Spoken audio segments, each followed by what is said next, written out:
The meeting, according to the opposition leader, is expected to be held on Thursday and will be led by the chief whips from both sides. We agree that Gecom has to be ready and we have to start urgently, and there is an agreement which I think will be reflected in the joint statement or the joint communique, which would indicate that they will meet with Gecom.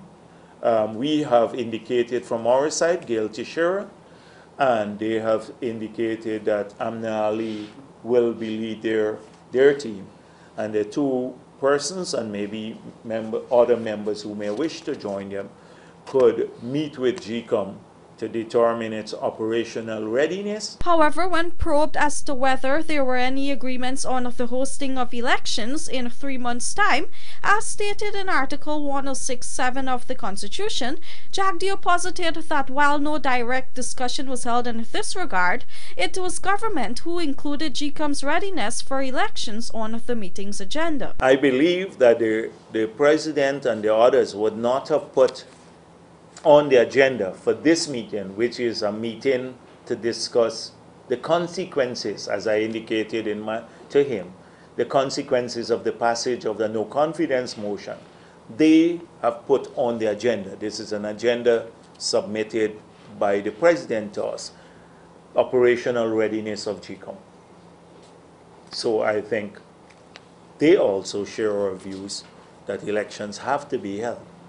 That or else this would not have found its place on the agenda that they submitted to us. Also up for discussions in the meeting was the national registration process. However, Jagdeo explained that the current list of electorates is valid up until April month end, and as such, there is no need for a new registration process. We pointed out that both sides never had a problem with the list for local government elections.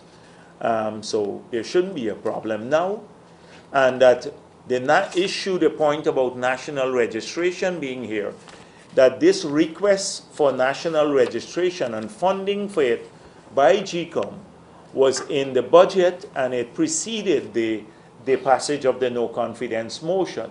Therefore, the $3 or so billion that's set aside for national registration could be used for something else now. According to Jagdeo, if this sum is not sufficient to pull off elections, then the National Assembly can be approached for additional monies. Parliament can meet on those issues associated with Article 106(7). Article 106(7) says the elections in 3 months. So any issue relating to elections, the Parliament could legitimately be convened and we will attend.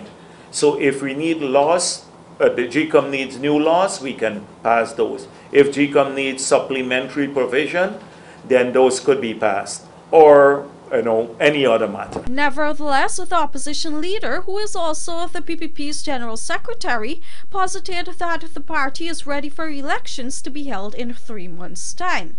He added that the party is moving apace in the process of selecting a presidential candidate and has also even started groundworks on its manifesto. Reporting for the Evening News, Fanu Manakchan.